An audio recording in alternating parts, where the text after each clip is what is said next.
Hello everyone, আমি নীলিমা চলে এসেছি একটা নতুন ভিডিও তোমাদের সাথে শেয়ার করতে। তো 11 তারিখ অর্থাৎ রবিবার ছিল মাদার্স ডে। তো সেটাই আমরা ছোট করে সেলিব্রেশন করেছিলাম।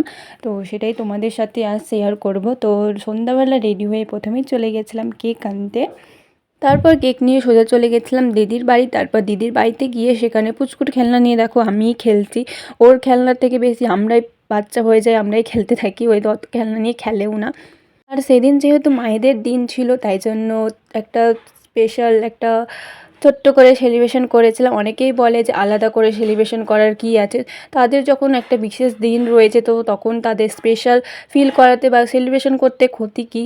তো তারপর মা চলে আসে রেডি হয়ে, আমরা কেক কাটিয়ে নিই। তো দেখতে পাচ্ছ এখানে কেক কাটতে বসে পড়েছে দুজন। তারপর এক এক করে আমরা কেক খাইয়ে দিই। তো তারপর কেকটা খেতে খুবই টেস্টি ছিল। তো যাই হোক, তারপর সেখান থেকে আমরা চলে আসি বাড়ি। তো আজকের মতো এতটুকুই।